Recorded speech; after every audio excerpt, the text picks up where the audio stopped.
Good morning, LifeBridge family. It is my joy and privilege to be with you all on this Mother's Day. सुप्रभात life bridge कलीसिया। ये मेरा बहुत बड़ा सौभाग्य और बहुत बड़ी खुशी है कि आप सबों के साथ इस मातृ दिवस में मैं आप लोगों के साथ हूँ। I want to wish all the women at LifeBridge and those who are watching me online a very happy Mother's Day. जो सब लोग मेरे साथ ऑनलाइन जुड़े हैं और सारी महिलाओं को, सारी बहनों को जो लाइफ ब्रिज कलीसिया में है, आप सबों को मातृ दिवस की बहुत सी शुभकामनाएं। Every woman is an influencer and a mother to many around her, despite of her biological status as a mother. चाहे वो जैविक रूप से कैसी भी माएँ रही होंगी, लेकिन सब माएँ, सारी स्त्रियां जो दूसरों के जीवन में प्रभावशाली बनती हैं, वो सब एक माँ के समान होती हैं। If you are making a difference in the life of another person to fulfill God-given purposes in that person's life, you are a mother and an influencer. अगर आप दूसरे के जीवन में परमेश्वर के मकसदों को पूरा करने के लिए कार्य करती हैं, तो आप सचमुच में एक प्रभाव डालने वाली स्त्री हैं और एक माँ हैं। Each one of us mothers are precious to God, important to God, because God has entrusted us with those precious lives. और हर एक माँ परमेश्वर के लिए बहुत ही बेशकीमत है, क्योंकि वो परमेश्वर के द्वारा हमको मिली हैं। We don't give precious things to someone who doesn't know how to use them, right? हम बेशकीमत चीजें उन लोगों को नहीं देते हैं कभी भी जो उसको ढंग से संभाल कर रख नहीं सकते हैं। ऐसा नहीं है क्या? So when God blessed us with biological and spiritual children, He knew our capability to take care of them, to teach them and lead them in the ways of God. इसलिए जब परमेश्वर हमको ऐसे बच्चे देता है जो हमारे जीवन में मिलते हैं, हमको वो परमेश्वर इसलिए देता है ताकि हम परमेश्वर के मकसदों को उनके जीवन के द्वारा पूरा कर सके। On this day, I'm so grateful to God for my own mother who loved me unconditionally, who cared for me and prayed for me till her last breath. और आज के दिन में अपनी माँ को विशेष परमेश्वर को धन्यवाद देती हूँ उनके जीवन के लिए, जिन्होंने मेरे लिए मेरी देखभाल करी, मेरे लिए मेरी प्रार्थना मेरे लिए करी और मेरे से बहुत ज्यादा प्रेम किया है। She taught me how to pray and depend on God at every situation of my life. उन्होंने मुझे सिखाया कि कैसे परमेश्वर पर निर्भर होना है और कैसे परमेश्वर से प्रार्थना करनी है जीवन के हर क्षण में। The memories of my mother encourages me to be like her always. और मेरी जो माँ की जो यादें हैं वो मुझको अभी भी ये बताती हैं कि कैसे मुझे परमेश्वर में आगे चलना है। God has also blessed me with spiritual mothers.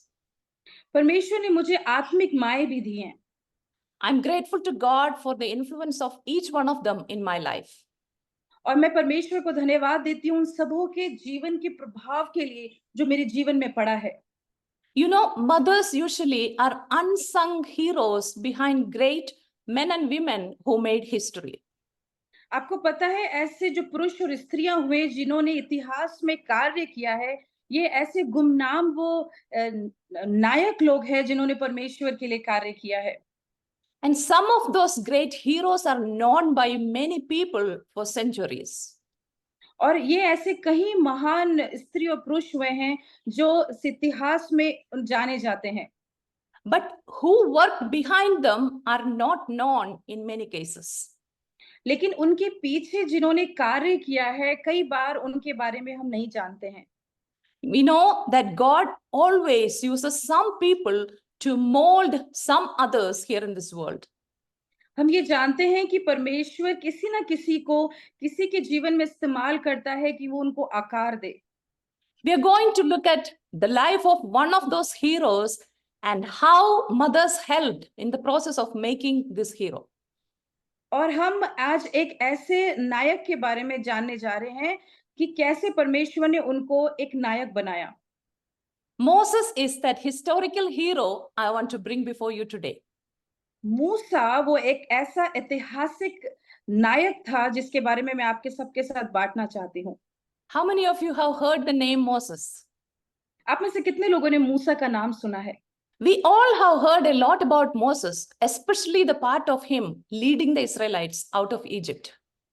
हम सब लोगों ने मूसा के बारे में सुना है और विशेष करके कि मूसा कैसे इजरायलियों को मिस्र से लेकर आया था बाहर। We know Moses lived in the 14th to 13th century BCE, which is before Christ era. और हम ये जानते हैं कि मूसा 13वीं और 14वीं शताब्दी में रहा, जो ईसा पूर्व थी। During those days, God used Moses to lead few lakhs of people through adverse circumstances. और वो एक ऐसा समय था जब परमेश्वर ने मूसा को इस्तेमाल किया उस विपरीत परिस्थिति में, जब इजरायली लोग बंधुआई में थे। In the Bible, Moses foreshadows Jesus in many ways. मूसा जो है, कई विषयों को अगर हम देखें तो मूसा प्रभु यीशु मसीह से पहले उनके बारे में ऐसा एक थोड़ी छवि सी देता है बाइबल में। At LifeBridge, empowered by the Holy Spirit is the theme we have for this month. और इस महीने के लिए लाइफ ब्रिज में जो शीर्षक जिसके ऊपर हम अध्ययन कर रहे हैं वो ये है कि पवित्र आत्मा में कैसे सशक्त होना है। We know how the Holy Spirit was active in the conception, birth, life, ministry, death, and resurrection of Jesus Christ. हम जानते हैं कि प्रभु यीशु मसीह के जन्म के समय में और उसके कार्यों के समय में, उसके मृत्यु के और पुनरुत्थान के समय में कैसे पवित्र आत्मा संवेदनशील थी, ये कार्य में थी।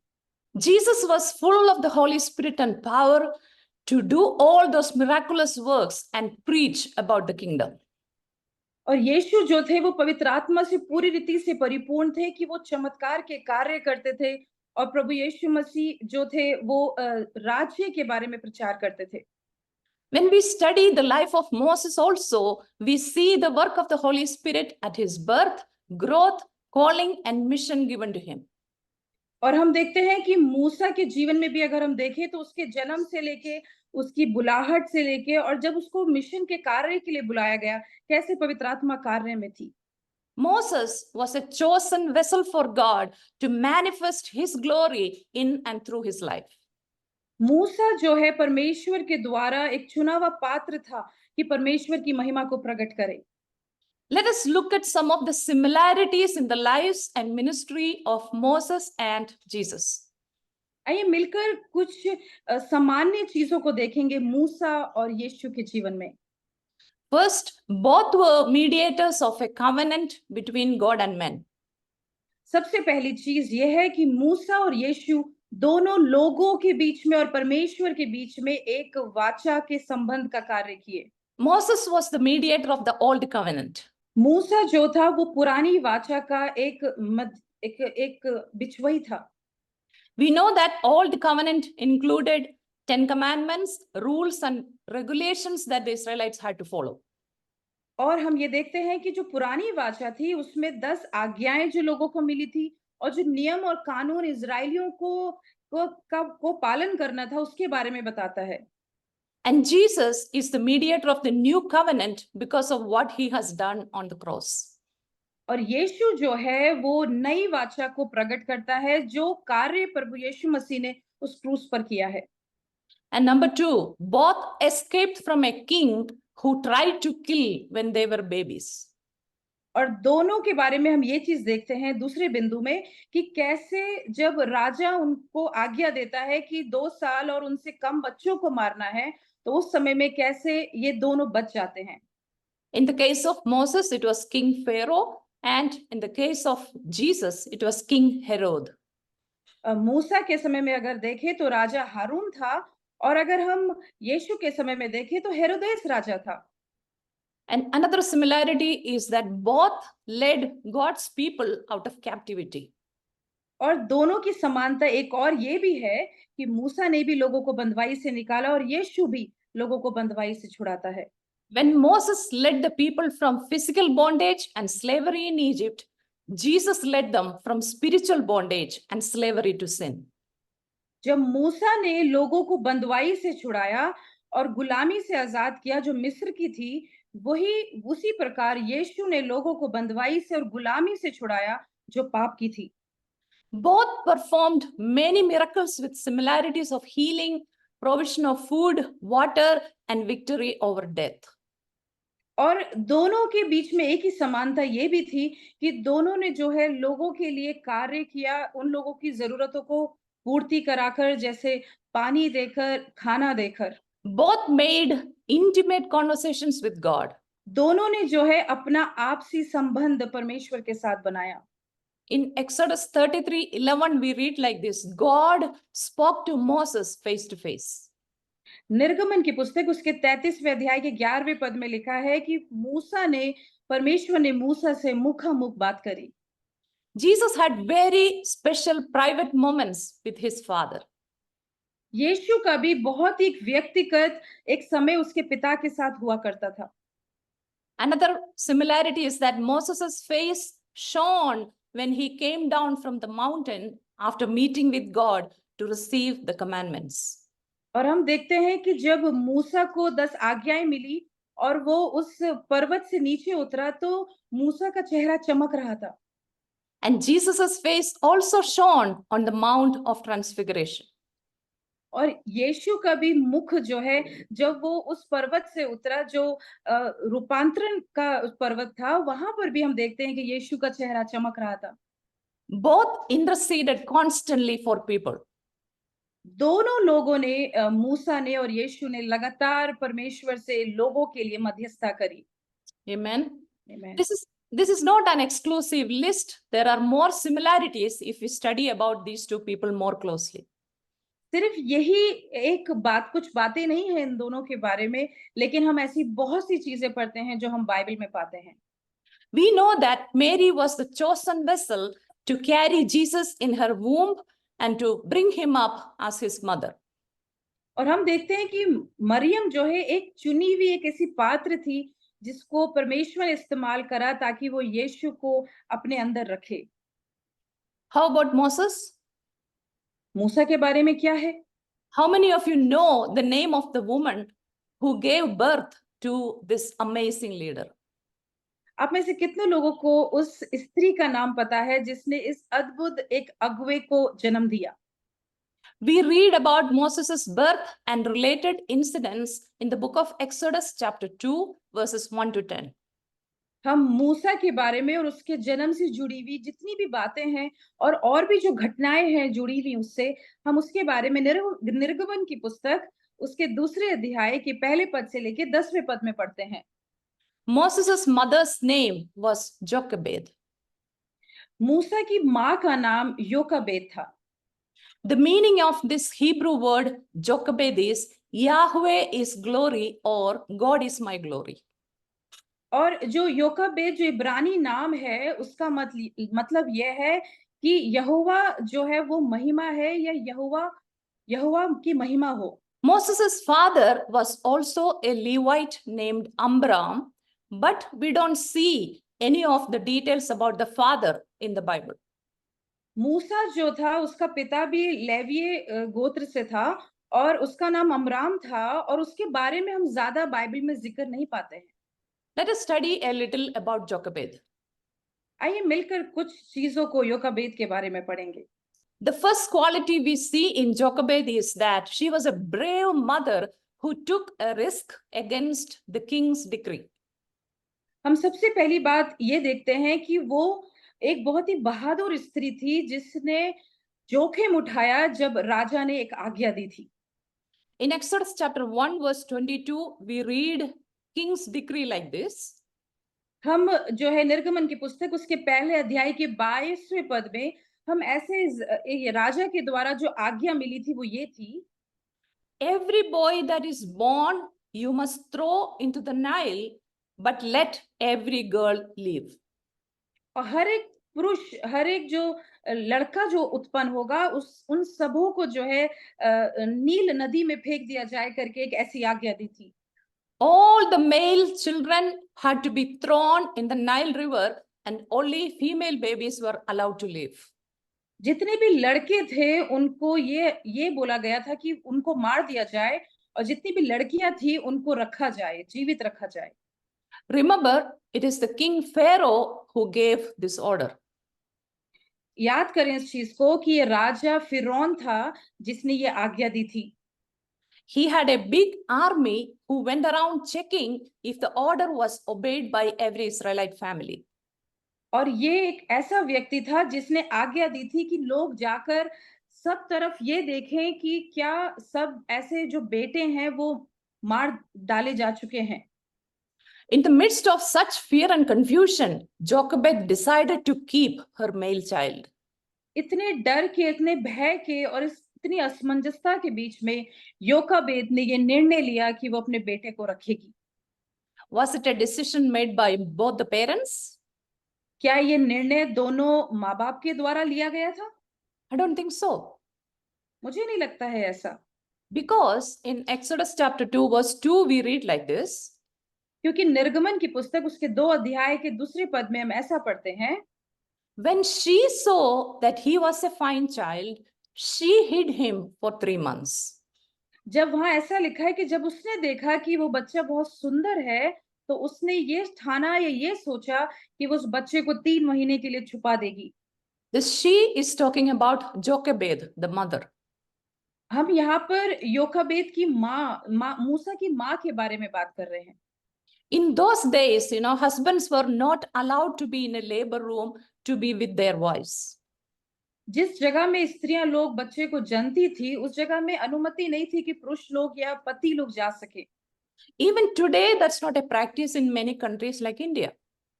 और ऐसे कई ऐसे देश हैं और भारत में भी ऐसी एक प्रथा है जहाँ पर पतियों को अनुमति नहीं है कि वो उस जगह में जा सकें जहाँ स्त्रियां बच्चे को जनती हैं।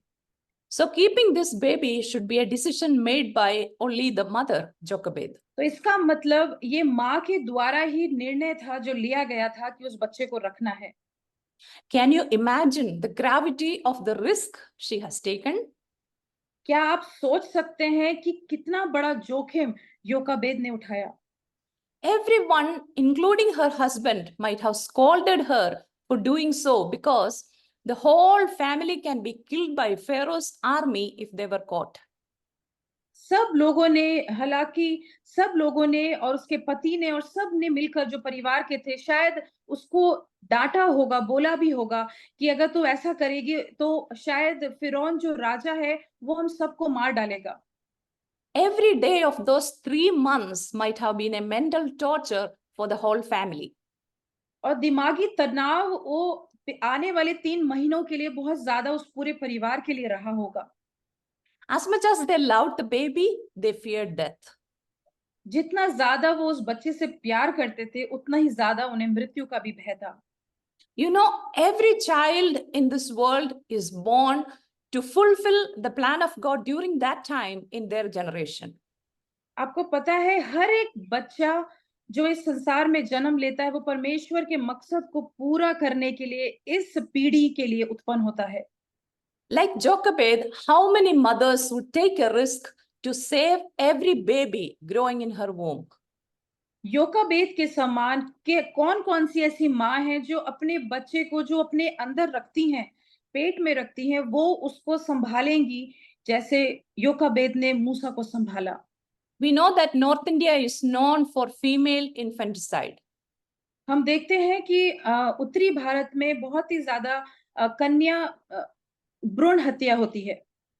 A precious life can be taken away because of the gender, cultural barriers, dowry, and such superstitions. और ऐसे कहीं जो अंधविश्वास है, जो दहेज की प्रथा है और ऐसी कहीं जो ऐसी हमारी समाज में कुरीतियां हैं, उसके कारण जो एक बेशकीमत बच्चा होता है, उसकी जान चली जाती है। We know the contribution of science and the growth of medical field to eradicate diseases and to improve health.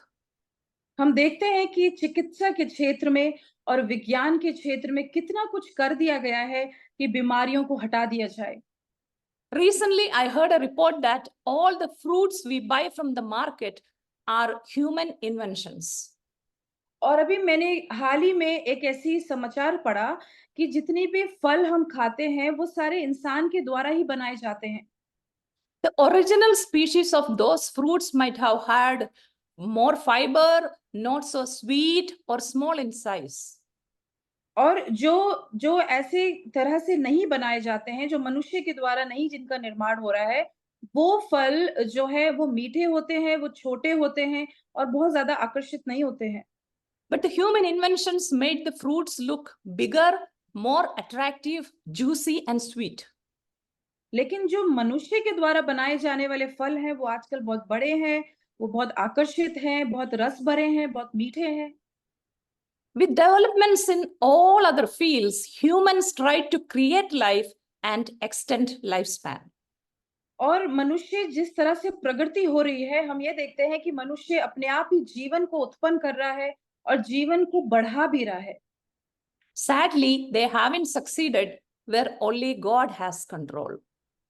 दुर्भाग्यवश वो कई क्षेत्रों में सफलता नहीं पाए हैं क्योंकि परमेश्वर ने उन जगहों में अपना नियंत्रण लिया हुआ है। We know that life is a gift from God, so say no to anything that can destroy your child's life and future. इसीलिए ये बहुत ज़रूरी है हमको समझने के लिए कि जीवन परमेश्वर के द्वारा दिया हुआ दान है। हमको ये बहुत ध्यान देना है, किसी तरह से भी हम अपने बच्चे का भविष्य जो है वो खराब ना करें। Maybe someone you know is thinking about abortion or destroying a baby because it's a girl. शायद ऐसे कुछ होंगे लोग कि लड़की है करके उस बच्चे को मार डालना चाहते हैं। Share this truth with them. Gospel can bring transformation in the lives of people. इन ऐसी सच्चाइयों के बारे में उन लोगों से बताएं और सुसमाचार जो है वो उनके जीवन को बदल सकता है। Amen. The second quality we see in Jochebed is that she trusted God with her child's life as she let him go. और दूसरे गुण जो हम पाते हैं जो योकाबेद के बारे में है कि उसने अपने जीवन अपने बेटे के जीवन को जाने दिया जब वो परमेश्वर पे भरोसा रख रही थी।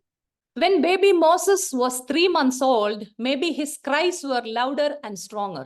जब मूसा 3 महीने का हो चुका था शायद उसकी आवाज और बढ़ गई थी। Jochebed could not hide him anymore. और योकाबेद मूसा को फिर दोबारा छुपा नहीं पा रही थी। She had to do something, but imagine her plight. वो कुछ करना तो चाहती थी लेकिन देखिए उसके लिए कितना संघर्ष था। After taking care of this beautiful baby for 3 months, how can a mother let him go? 3 महीने उस बच्चे की देखभाल करने के बाद कैसे एक माँ अपने बच्चे को जाने दे सकती थी। We mothers know how a baby becomes a part of our lives from the moment we conceive them. माएँ जानती हैं कि जिस क्षण वो अपने अंदर उस बच्चे को, उस बीज को पाती हैं, वो उस बच्चे से कितना लगाव रखती हैं। So after seeing a baby's face, a mother would do anything to keep him away from danger. और जैसे ही माँ उस बच्चे के चेहरे को देखती है, तो वो कुछ भी करने की कोशिश करती है कि उस बच्चे को हर खतरे से बचा कर रखे। So when Jochebed placed that child in a basket, she was completely trusting God to take care of this child. तो जब योकाबेद बच्चे को उस टोकरी में रख रही थी, वो पूरी रीति से परमेश्वर पर भरोसा कर रही थी। She did her part and now letting God do his part.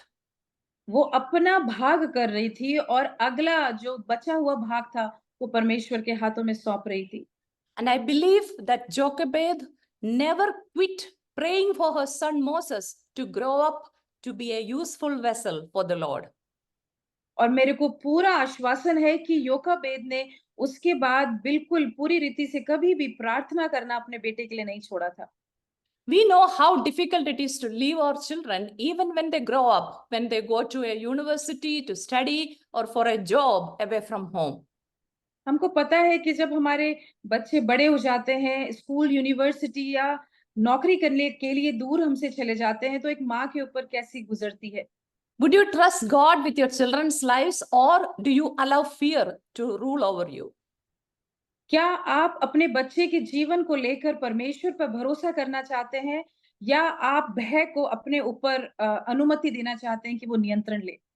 Every one of our children belongs to God. हर एक जो बच्चा हमारे पास है वो परमेश्वर का है। He only gives them in our hands for a few years to care for them.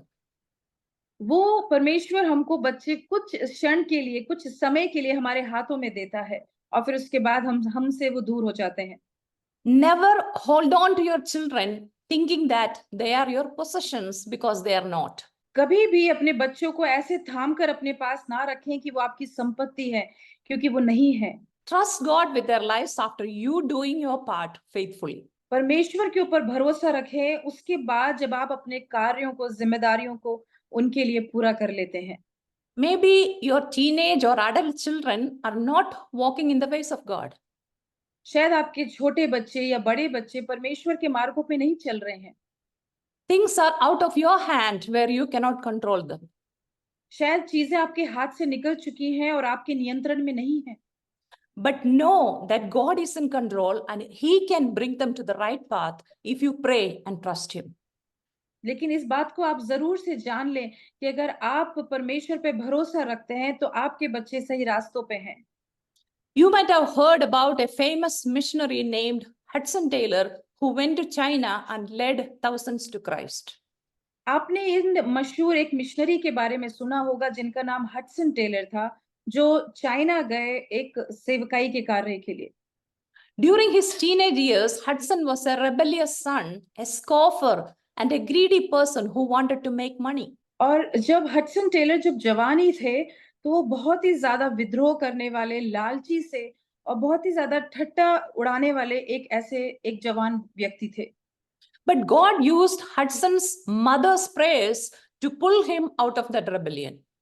लेकिन परमेश्वर ने हडसन की माँ की प्रार्थनाओं को इस्तेमाल किया कि उनके जीवन से उस बलवा करने वाली उस आदत को निकाल सके।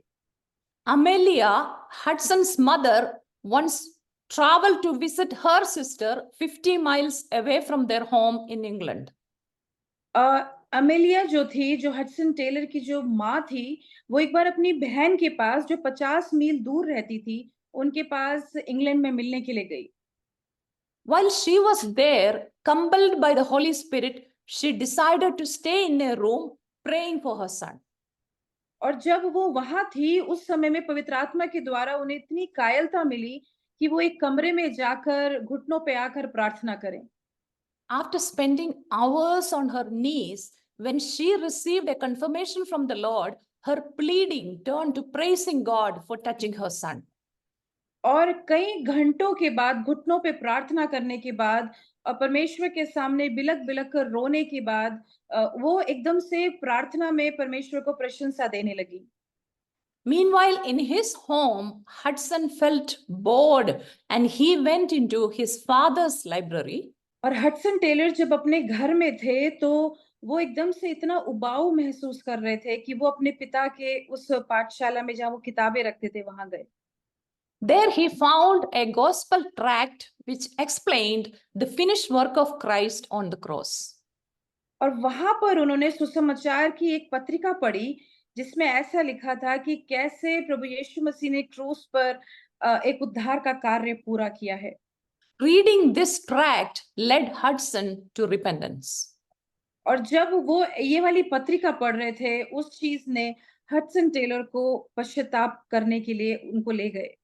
He knelt down in that room in tears and received Jesus while his mother was praising God by faith miles away for the Holy Spirit touch in Hudson's life. और वो इस जगह पर जो है बैठकर घुटनों पे आकर पश्चाताप कर रहे थे, प्रार्थना कर रहे थे और रो रहे थे। दूसरी तरफ उनकी माँ खुशी के मारे और प्रशंसा कर रही थी परमेश्वर की। Never stop praying for your children like Hudson's mother Amelia and Moses' mother Jochebed. कभी भी अपने बच्चों के लिए प्रार्थना करने से ना रुके, जैसे अमेलिया ने किया हडसन टेलर के लिए, जैसे योकाबेद ने किया अपने बेटे मूसा के लिए। You will see your children becoming heroes for the Lord's kingdom. आप ये देखेंगे कि आपके बच्चे कैसे परमेश्वर के कार्य के लिए, उसके राज्य के लिए एक अभिनेता बन रहे हैं। And the third quality we see in Jochebed is that तीसरा गुण जो हम योकाबेद के जीवन में पाते हैं, वो ये है। she taught Moses his spiritual and cultural identity when she had the opportunity to do so.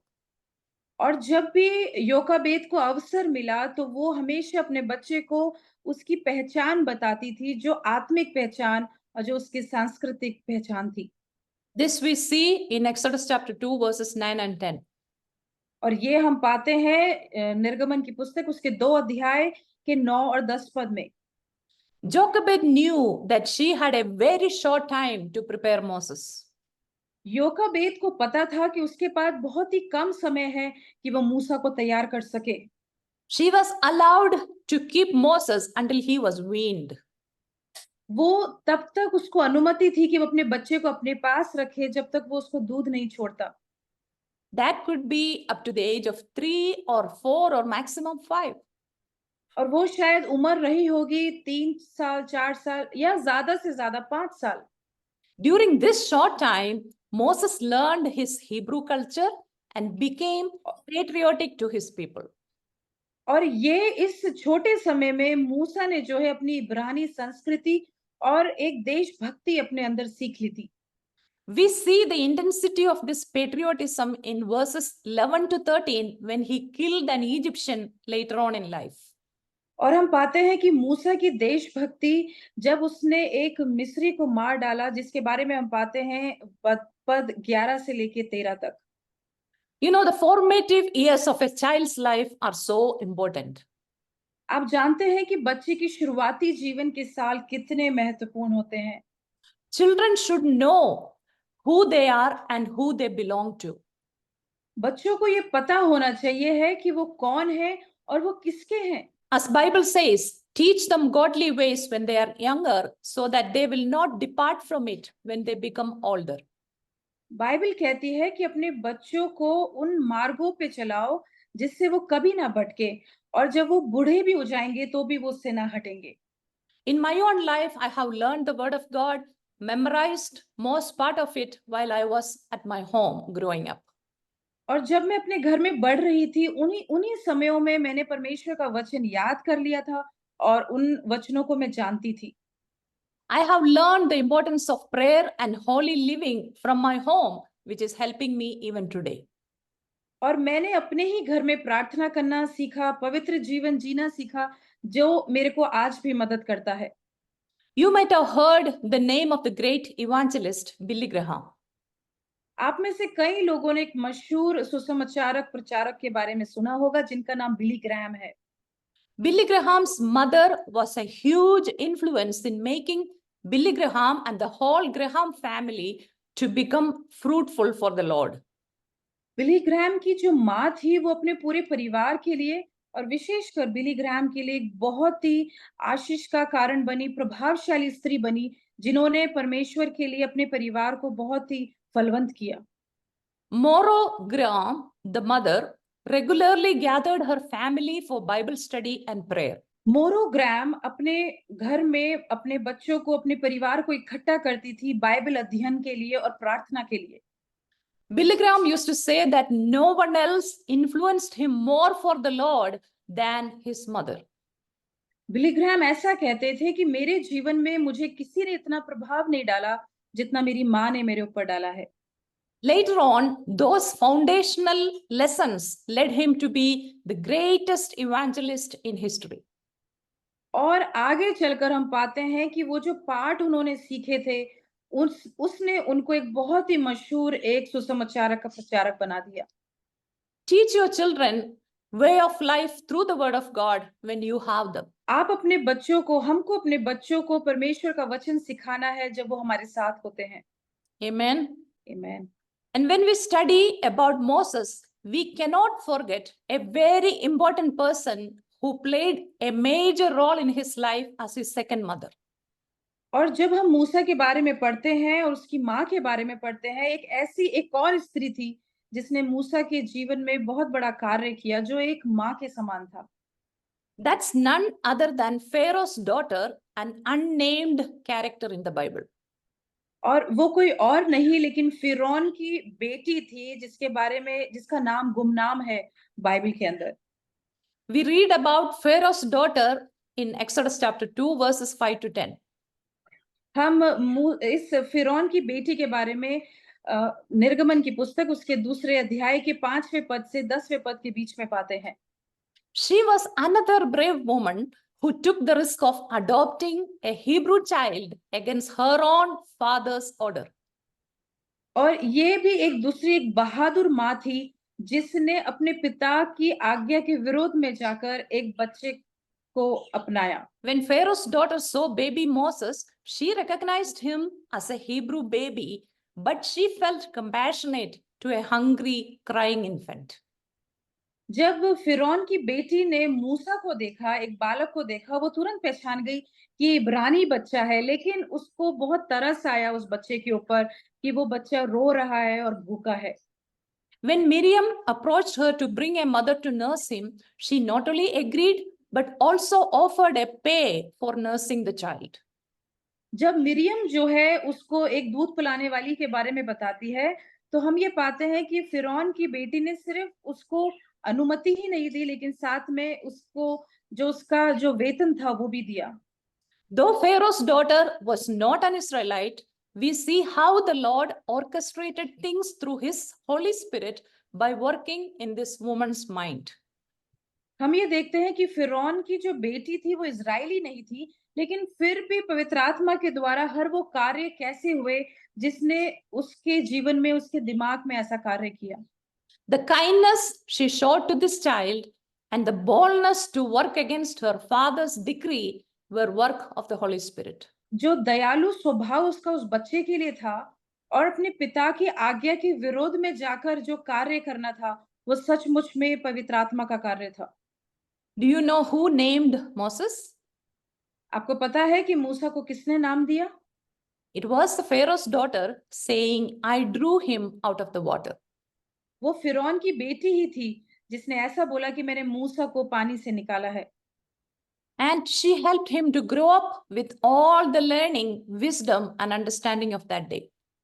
और उसने उस समय के हिसाब से मूसा की पालन पोषण करने के लिए और उस समय के हिसाब से जो बुद्धि, जो ज्ञान, समझ मूसा को चाहिए था, उसमें उसको बढ़ाया। What can we learn from her life? उसके जीवन से हम क्या सीख सकते हैं? A woman who could have easily ignored a Hebrew child showed compassion and readily accepted him. एक स्त्री जो एक इब्रानी बच्चे को आसानी से नजरअंदाज कर सकती थी, उसने उस बच्चे को बहुत ही दया के साथ अपना लिया। How many of us are willing to adopt and take care of a child as our own? आप हम में से कितने लोग एक किसी बच्चे को अपनाना चाहते हैं और उसको अपना बनाना चाहते हैं? Sometimes it can be a physical adoption, and most of the times a spiritual adoption. कई बार वो एक शारीरिक रूप से किसी को गोद लेना होगा या आत्मिक रूप से हम किसी को गोद ले सकते हैं। We all can be mothers to some newborn babies in Christ. हम हम सब ही एक माँ बन सकती हैं उन सारे जो नए शिशु हैं जो मसीह में उत्पन्न होते हैं। In Titus chapter 2 verses 3 and 4, Bible tells the older women to teach the younger ones to lead a pure and holy life. और तीतुस की पुस्तक उसके दूसरे अध्याय के तीसरे और चौथे पद में हम ऐसा पढ़ते हैं कि वहां पर जो बूढ़ी स्त्रियां हैं वो जो जवान स्त्रियां हैं उनको पवित्र और शुद्ध जीवन जीने के लिए सिखाएं। You don't have to be physically older to teach another person.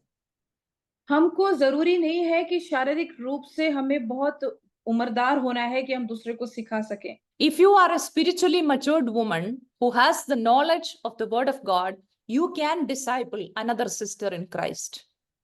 अगर आप मसीह में परिपक्व हैं और परमेश्वर के वचन को जानती हैं, तो आप किसी दूसरी स्त्री को भी परमेश्वर के बारे में सिखा सकती हैं।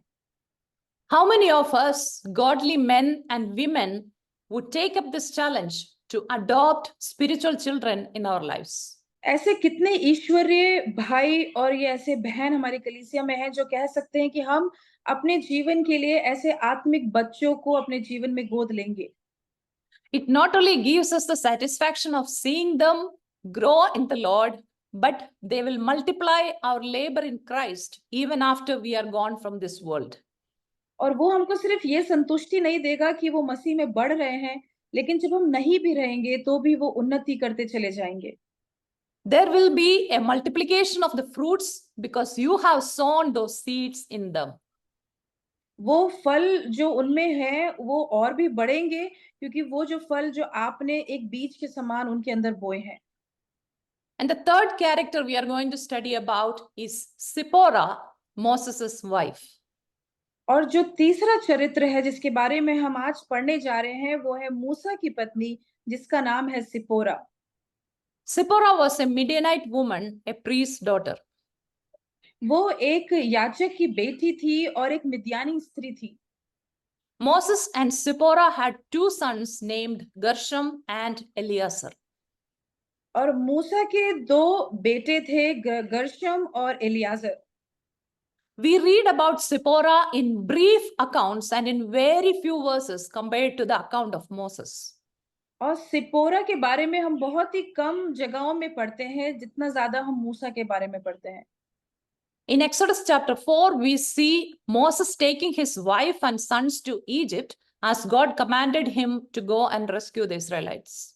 और वहां हम ये ऐसा देखते हैं कि निर्गमन की पुस्तक उसके चौथे अध्याय में हम ये पाते हैं कि मूसा को परमेश्वर के द्वारा आज्ञा मिली कि वो अपनी पत्नी को और अपने बेटों को मिस्र में लेकर जाए। On the way, God was angry at Moses and he was about to kill him. और रास्ते में जाने के टाइम पे के समय में हम ये पाते हैं कि परमेश्वर मूसा से क्रोधित हो जाते हैं। At that time, we see Zipporah doing circumcision of her son and saving Moses from the attack of God. और उस समय हम ऐसा पाते हैं कि सिपोरा जो है अपने दोनों बेटों का खतना करती है और परमेश्वर के क्रोध से मूसा को बचाती है। Because circumcision was a sign of the covenant between God and Jewish men. क्योंकि एक खतना एक ऐसी चीज होती थी, एक वाचा होती थी जो परमेश्वर और यहूदी पुरुषों के बीच में होती थी। Moses' sons were not circumcised till then and did not enter into a covenant relationship with God, and that is why God got angry at Moses. मूसा के जो दोनों पुत्र थे वो वाचा के संबंध में परमेश्वर के साथ नहीं थे क्योंकि उनका खतना नहीं हुआ था, इसी कारण परमेश्वर मूसा के साथ क्रोधित था। Then we see Zipporah in Exodus chapter 18. और फिर हम सिपोरा के बारे में निर्गमन की पुस्तक उसके 18वें अध्याय में पढ़ते हैं। That is when the Israelites were in the wilderness on the way to the promised land. और वो समय था जब इजरायली लोग मरुभूमि में थे और वो वाचा के देश में प्रवेश कर रहे थे। We see Zipporah's father bringing Zipporah and her two sons to Moses here in the wilderness. और यहाँ हम देखते हैं कि मरुभूमि में सिपोरा का जो पिता है वो सिपोरा को और उसके बच्चों को लेकर मूसा के पास जाता है। In Exodus chapter 18 verse 2, we see Moses sending back Zipporah to her father with her two sons. और हम वहां ऐसा देखते हैं कि निर्गमन की पुस्तक में के 18वें अध्याय में कि कैसे मूसा अपने बेटों को और साथ ही साथ अपनी पत्नी को उसके पिता के साथ भेज देता है। We don't have an explanation on why he sent her back to her father. हमको यहाँ पर बताया नहीं जाता है कि मूसा ने सिपोरा को उसके पिता के साथ क्यों भेज दिया। It could be because of the unsettled life and Moses's heavy responsibility in Egypt. शायद ये हो सकता है कि मूसा की जिम्मेदारियां बहुत थी और जीवन बहुत अच्छे से चल नहीं रहा था। Because it was not an easy task to meet with Pharaoh every time he broke the promise of releasing God's people. क्योंकि ये मूसा के लिए बहुत ही कठिन होता था कि वो हर बार फिरौन से मिले और वो लोगों को वहां से बंदवाई से छुड़ा नहीं रहा था। Moses had to go through lots of pressure from every side. मूसा को हर कोने से जो है बहुत ज्यादा दबाव महसूस हो रहा था।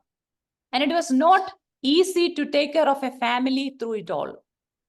और इन सब के साथ मूसा के लिए बहुत मुश्किल था कि वो अपने परिवार की देखभाल करे। But Zipporah was not complaining or angry with Moses. लेकिन सिपोरा अपने पति के साथ मूसा के साथ किसी भी तरह से शिकायत नहीं कर रही थी, क्रोधित नहीं हो रही थी। She went back to her home when Moses asked her to do so. उसने मूसा को जो है जब मूसा ने ऐसा उससे कहा तो वो अपने घर वापस चली गई। She remained faithful in her father's house, taking care of their sons. वो अपने पिता के घर में बड़ी विश्वास योग्यता के साथ रही और अपने बेटों की देखभाल करती थी। And when time came for her to meet with Moses, she went happily with her father and the two sons to join with her husband and the remaining family members of Israelites. और जब समय आया तो वो अपने पति के पास अपने बेटों को लेकर बहुत खुशी से चली गई, जो इज़राइलियों के साथ और सब परिवार के लोगों के साथ मिलकर। We see Moses honoring his father-in-law by taking his advice on lightening his burden in chapter 18. हम देखते हैं कि निर्गमन के 18वें अध्याय में कैसे मूसा अपने ससुर का आदर करता है, उनसे सलाह लेकर कि कैसे उनके उसका बोझ हल्का हो सकता है। So the relationship of Moses with his wife and her family was not strained. They loved and respected each other. तो मूसा और उसके जो परिवार का और मूसा को जो सिपोरा के साथ जो रिश्ता था, वो किसी तरह से भी कोई खिंचाव नहीं था। After that, we don't read anything about Zipporah. उसके बाद हम सिपोरा के बारे में कुछ भी नहीं पाते हैं। We don't know how she lived or when she died. हमको ये नहीं पता है कि वो कितने समय जी और कब मरी थी। But one thing is clear that she lived with Moses and took care of her responsibilities really well. लेकिन एक चीज़ हम कह सकते हैं कि वो बहुत ही अच्छे से रही और अपनी ज़िम्मेदारियों को बहुत अच्छे से निभाई। What can we learn from Zipporah's life? हम सिपोरा के जीवन से क्या सीख सकते हैं? Number one, she was a faithful wife and mother. सबसे पहली बात, वो एक विश्वास योग्य पत्नी थी और एक बहुत ही प्रेम करने वाली माँ थी। Bible doesn't record Zipporah being unfaithful to her husband or abandoning her sons. Bible कहीं पर भी ऐसा नहीं बताती है कि वो अपने पति के लिए अविश्वास योग्य थी या उसने अपने बच्चों को त्याग दिया था। If there was a husband-wife relationship issue, it would have been certainly affected Moses. अगर पति पत्नी के बीच का संबंध की समस्या यहाँ होती, तो शायद मूसा के ऊपर बहुत ज्यादा उसका प्रभाव पड़ता। We know that lack of peace in a household, in relationship between husband and wife, it can bother us in every area of our life. अगर हम देखें पति पत्नी के जीवन में अगर शांति ना होने की समस्या है, तो वो हमारे जीवन को बहुत ज्यादा प्रभाव डाल सकती है। But Moses was a very effective, wonderful leader. लेकिन मूसा जो है वो बहुत ही प्रभावशाली एक अगुवा था। Amen. And number two, she did not seek fame or popularity. और दूसरी बात हम जो सिपोरा के बारे में पढ़ते हैं वो ये है कि उसने मशहूर होने के लिए या अपना नाम कमाने के लिए ऐसा कोई भी इच्छा नहीं रखी। We don't see Zipporah in the forefront with Moses anywhere. हम सिपोरा को मूसा के साथ कहीं भी आगे बढ़कर कार्य करते हुए नहीं देखते। It was not Moses and Zipporah, but it was Moses and Aaron, because that is how God called them to do the ministry. हम देखते हैं कि मूसा के साथ सिपोरा नहीं थी, लेकिन मूसा के साथ हारून था हमेशा, जिनको परमेश्वर ने अपने कार्य के लिए बुलाया था। Zipporah was content in who she was and what her roles were. Sipora अपने आप में बहुत संतुष्ट थी ये जानकर कि उसको जो किरदार मिला था, जो निभाना था। We don't read her questioning or fighting for power or position. हम देखते हैं कि कोई पदवी पाने के लिए वो कोई प्रश्न नहीं उठा रही है या कोई लड़ाई नहीं कर रही है। Number three, she allowed Moses to continue with his mission. तीसरी बात जो हम सिपोरा के बारे में पढ़ते हैं कि उसने अनुमति दी और मूसा को अपना मिशन जो कार्य था उसको पूरा करने दिया। Zipporah was an ordinary woman like us with all the needs of a wife and mother. Sipora हमारे समान ही एक ऐसी स्त्री थी जिसके पास एक पत्नी की और एक माँ की सारी जरूरतें थी। But when her husband was so occupied with people, with their various needs and meeting with God, Zipporah did not leave Moses because of lack of attention or lack of time spent with her. जब मूसा अपने कई कार्यों में व्यस्त था, तो सिपोरा ने मूसा को छोड़ नहीं दिया क्योंकि मूसा उसको समय नहीं दे रहा था। How many of us, wives and mothers, like to stay behind the scenes, supporting our husbands to do what God called them to do? हम में से कितनी ऐसी माएँ हैं या ऐसी पत्नियाँ हैं, जो पीछे हटकर या पीछे रहकर अपने पतियों का सहयोग कर सकती है और वो कर सकती है जिसके लिए परमेश्वर ने हमारे पतियों को बुलाया है। I'm not saying that should be the case always. मैं ये नहीं कह रही हूँ कि हमेशा ही ऐसा होना चाहिए है। If God is calling you to the front lines of ministry or work or business, go ahead with the blessing and support of your husbands. अगर परमेश्वर ने आपको आगे रहकर कार्य करने के लिए बुलाया है या ऐसा कार्य करने के लिए बुलाया है जिसमें आप बढ़-चढ़ कर कार्य कर सकती हैं, तो आप लोग आगे बढ़ें और परमेश्वर का कार्य पूरा करें। If God is calling you to stay behind and take care of your household duties as a praying wife and mother, do that happily. और अगर आपको इसलिए बुलाया गया है कि आप पीछे रहकर, अपने घर में रहकर, गृहिणी बनकर अपने परिवार के लिए प्रार्थना करें, तो इस चीज़ के लिए आप खुशी से इसको करें। Because God knows where to place each one of us. क्योंकि परमेश्वर को पता है कि हम सबों को उसको किस स्थान पर रखना है। God does everything for His glory. परमेश्वर हर कार्य अपनी महिमा के लिए करते हैं। Whether you are in the front line of a battle or a supporter in the house, God rewards both equally when we do our part faithfully. जब हम अपने कार्यों को विश्वास योग्यता के साथ करते हैं, चाहे हम वो घर में रहकर करें, अपनी ज़िम्मेदारियों को पूरा कर कर या हम एक युद्ध के क्षेत्र में जाके आगे बढ़कर युद्ध लड़ें, हर उन कार्यों में परमेश्वर हमको अपनी महिमा प्रकट करता है। Amen. Mothers are called to partner with God in birthing the impossible. माँओं को बुलाया गया है कि वो परमेश्वर के साथ भागीदारी हो ताकि उन चीज़ों का जन्म करें जो असंभव हैं। Would you say yes to Jesus to stand firm and fight every evil that can come against your family? क्या आप परमेश्वर को हाँ कह सकते हैं और आप दृढ़ता के साथ खड़े रह सकते हैं उन सारे दुष्ट के कार्यों से लड़ने के लिए जो हमारे परिवार के विरोध में आते हैं? Remember, the children given in your hands are not just one or two or three individuals. याद रखें इस बात को कि जो बच्चे परमेश्वर ने हमारे हाथ में दिए हैं, वो कोई 1, 2, 3 ऐसे कोई व्यक्ति नहीं है, But they are legacy carriers to the next generations.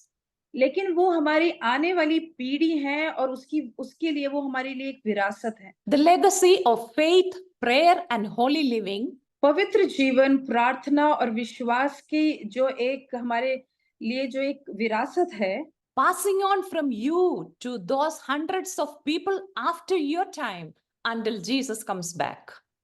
और वो हमसे जो है हज़ारों लोगों तक पहुँचती है, तब तक जब तक यीशु वापस नहीं आ जाते। May the Lord make you a brave mother like Jochebed. परमेश्वर आपको योकेबेद के समान एक बहादुर एक माँ बनाए। May the Lord help you to show compassion and kindness to those who need help, like Pharaoh's daughter.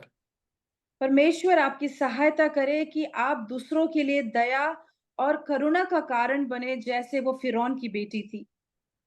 Despite of who they are, would you extend your hands and heart to accept and nourish them?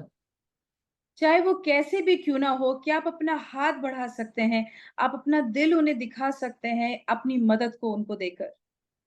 Would you be like Zipporah, a great supporter to the call of God for your family?